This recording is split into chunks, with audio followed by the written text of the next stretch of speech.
Coming up on Murky Seb's Wild Underwater Adventures.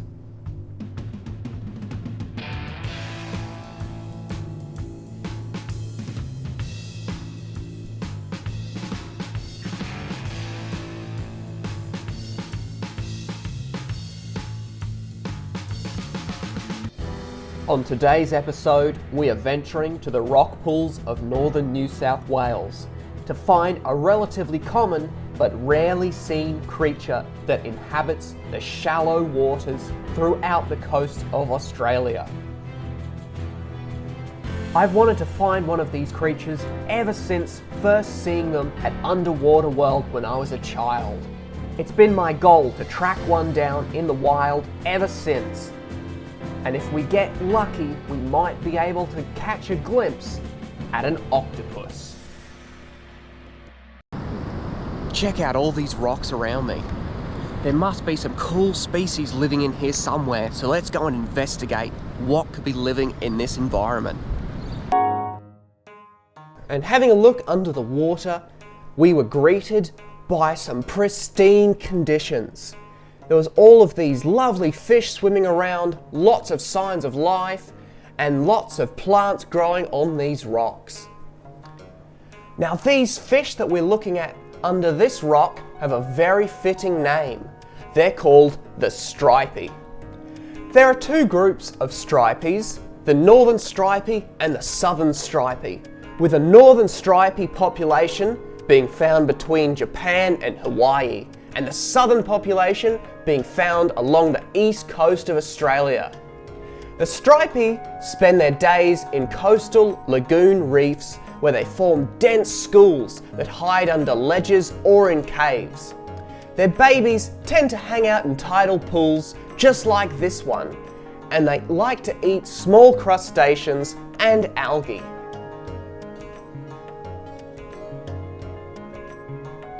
And to the right of the stripeys, you might be able to see a fish with a black spot on it. And these are known as the black spot snapper. But they're known by many other names, such as the dory snapper, black spot sea perch, long spot snapper, but we know them as the black spot snapper. They are found all along the eastern African coast, throughout the Indian Ocean into the Pacific Ocean as far as Samoa. And obviously, they're found in Australian waters as well. These are baby black spot snapper, and they can grow to a size of about 35 centimeters. The females lay between 50,000 up to 460,000 eggs during their breeding season. And when given the opportunity, their babies will live in the shallow coastal waters where big predators are less likely to hunt them down.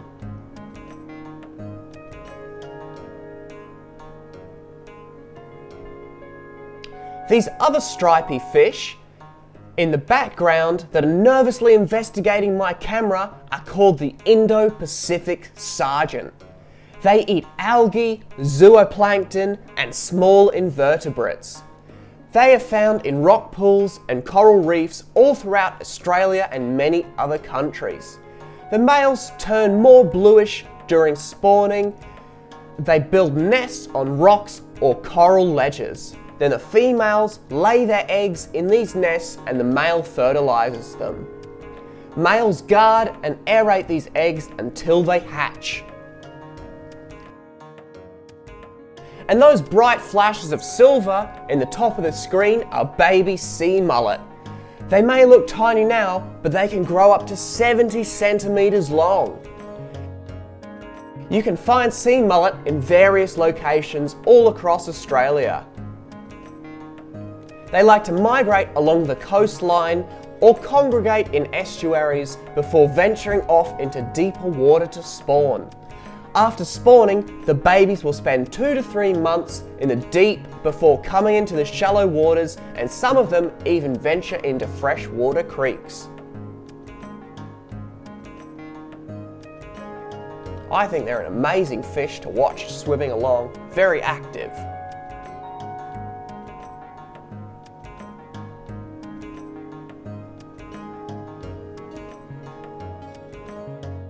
And this appears to be a type of jellyfish. I only got a brief glimpse of it before it zoomed by. And this little fish is called a black striped cardinal. They are most active at night and are found throughout the Indian and Pacific Ocean.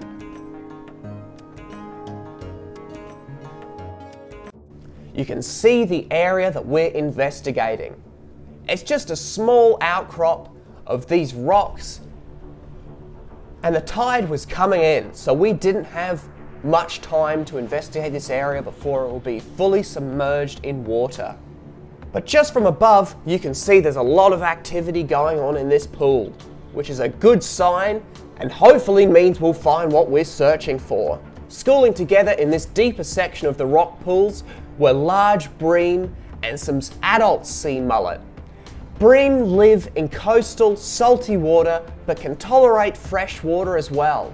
They take well over 5 years to be able to reach sexual maturity and lay the eggs that will become the babies of the next generation. But amazingly, a percentage of the population of bream can change from males to females when they reach 4 years old. They're a very friendly and curious fish that have no problem swimming around my legs. Unfortunately, due to their slow growth rate, they are highly threatened by commercial fishing. However, their greatest threat is actually recreational, non-catch and release fishing. If you do happen to catch a bream, make sure to release them. It's nearing the 3-hour mark. We've been searching these rock pools for octopus all morning, and now it's getting into the afternoon. Unless we find something soon, we're going to have to call it a day and head back. And this is our last opportunity in this area to find the octopus. If we could even just get a glimpse of one of these octopus, that would be incredible. That would totally make our day, but it's not looking good so far. This is the right environment. This is exactly where they'd like to live. But we haven't seen any sign of them. We'll have one final look in the rock pools and hopefully we can find just a glimpse of one of these amazing creatures. As we're about to give up hope, I spotted something moving out the corner of my eye. And as I went to investigate, it was exactly what we'd been searching for. It was one of these amazing octopus. I was overjoyed to finally get to experience seeing one of these amazing creatures in person. I've heard about them ever since I was a child, and I've always wanted to see one. Octopus are a very unique creature, having blue blood, a hard beak, 3 hearts, and the ability to shoot a potentially poisonous ink if they feel threatened and need to make a quick escape. All octopus are venomous, but only the blue-ringed octopus is known to be deadly to humans. When octopus breathe, they suck water into their body, which then passes over their gills and is pushed out through these little tubes that propel them through the water. You can imagine this is the last sight many creatures see before they get eaten by this creature. It's a very unique experience getting to see what it's like to be consumed by an octopus without actually going through the danger of being eaten by one.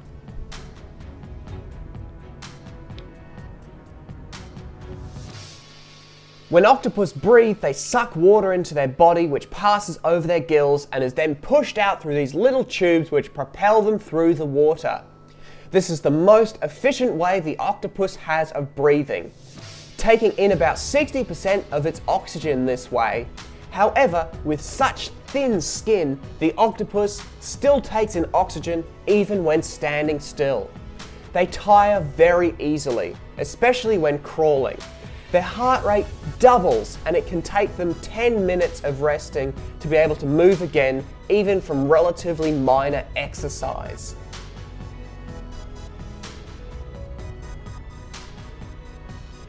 This one was very curious by my camera.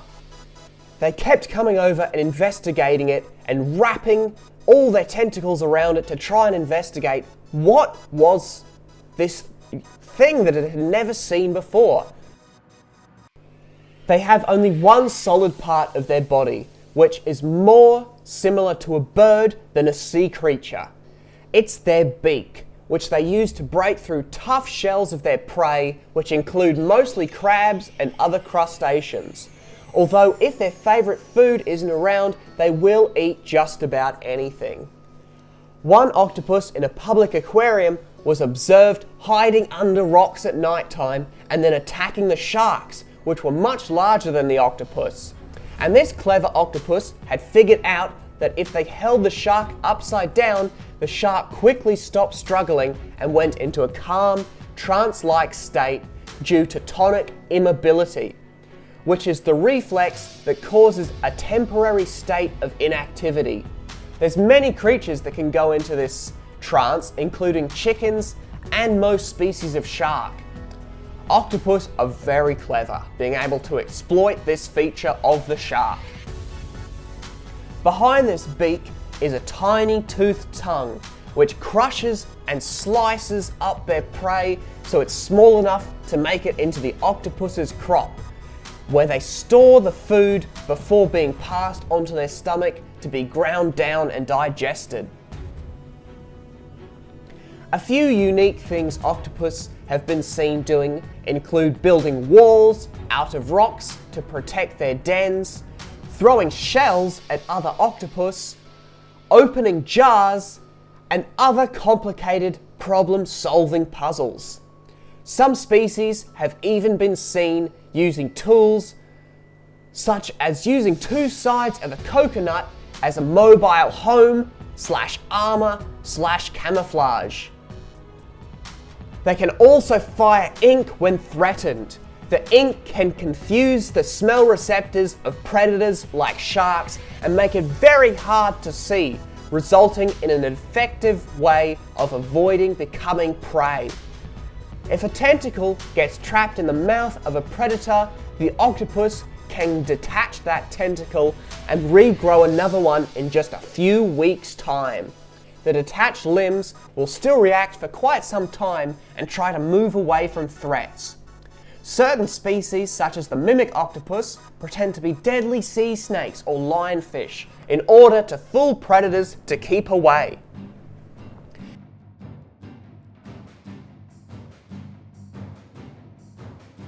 And look at this octopus's amazing camouflage ability. It was almost blending in perfectly with the sand and rock behind it.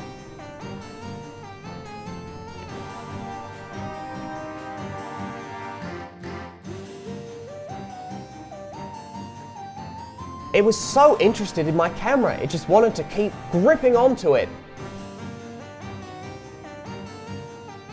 and giving us a good look at that beak. It was actually very strong, and holding on to my camera, it almost pulled me over several times.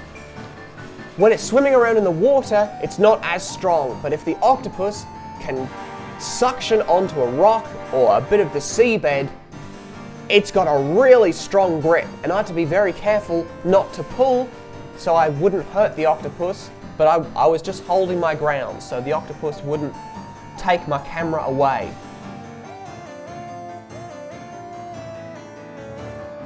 But the octopus managed to get the lens off my camera and run off with it. I got kind of worried at this point, but I thought logically for a few seconds and then realized the octopus is gonna have a quick nibble on this, realize it's not a crab, and then leave it alone and I'll be able to retrieve it.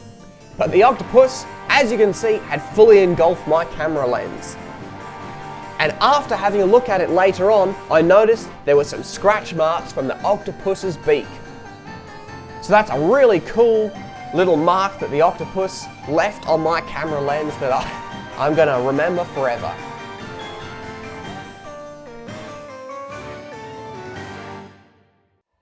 Octopus have the highest brain-to-body mass of all invertebrates, and even most vertebrates. They have a highly complex nervous system, only part of which is inside their brain. 2/3 of an octopus's neurons are located within their tentacles, which means their tentacles can perform complex tasks without any input from their brain. And speaking of those tentacles, you can see they are covered in those tiny suction cups. But what you may not know is everything they touch with those suckers, they can also taste. They all act like tongues, allowing the octopus to have a very good sense of taste. Due to how clever these creatures are, it's illegal in many countries to conduct surgery on them without the use of anesthesia. They don't have a very long lifespan though, with some species only living for as little as 5 months, whereas other species like the giant Pacific octopus can live for up to 5 years. Although some deep species can live slightly longer. Once they mate, the male will leave the female to her cave where she will deposit up to 70,000 eggs and dedicate the rest of her life to protecting them and making sure they're aerated and clean. After several months, but potentially years in some deep sea octopus, the eggs will hatch and the female will die. But she does a fantastic job of making sure her babies will have the best possible chance to survive. The male octopus also dies shortly after mating in most species. This method of the parents dying is thought to be a natural way of preventing rapid overpopulation. Octopus live in every major ocean throughout the world, ranging from the shallows, like where we are today, all the way down to at least 7 kilometers underwater, where a Dumbo octopus was captured on film. You can see this octopus wasn't interested in this bream, even though it was swimming very close to the octopus and the octopus could have easily jumped onto it. But this octopus was searching for crabs and other crustaceans.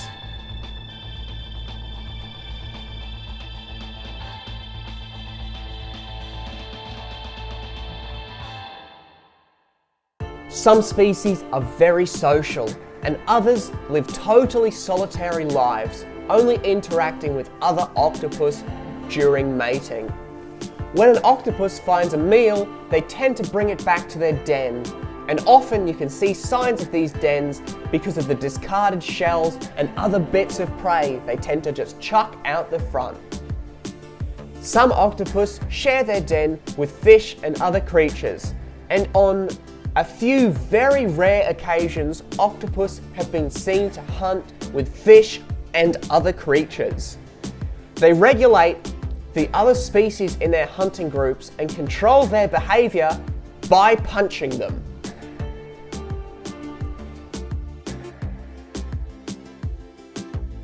They eat mostly crustaceans and mollusks, and in order to break into their tough shells of their prey, they'll use their sharp teeth to pass on their venomous saliva, which has the ability to dissolve calcium carbonate, which is what the majority of shells are made from. They have a very complex and unique way of communicating with other octopus, ranging from flashing various different colors to changing their shape and texture of their bodies to touching the other octopus with their tentacles.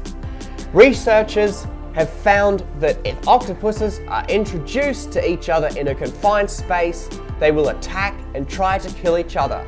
But if gradually introduced over long periods of time, they get used to one another and don't feel scared or threatened, and will interact with each other and feel each other's bodies.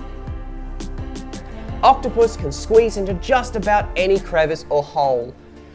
The only thing that determines how small a hole they can get through is the size of that hard beak, as the rest of their body is made up of soft tissue that has no problem being squished into just about any shape.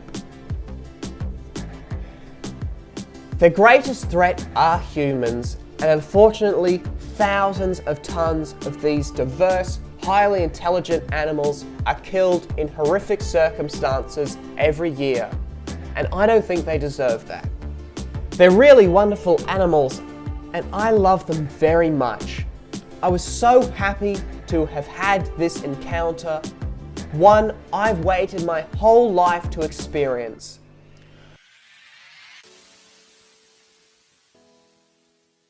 I'm so happy to have met one of these amazing creatures.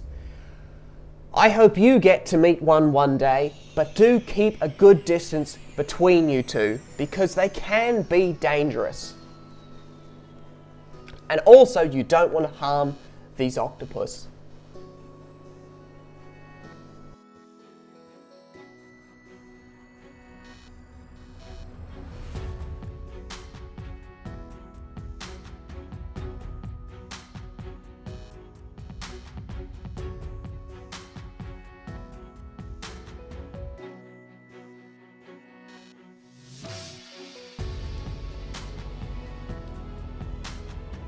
And just as I was getting ready to leave, another octopus came along. This one was a little bit smaller. This one sort of crept up behind me, so I was a bit startled when I first saw it. But I only got about 10 or so minutes of footage with each of these octopus before the water came in and I let them get on with their day. This one was far less interested in the camera. As you can see, they weren't really bothered by me at all. They were busy searching for crustaceans and other bits of food. I hope you enjoyed learning about all of these awesome creatures, and I'll see you next time on Murky Seb's Wild Underwater Adventures. Keep it murky.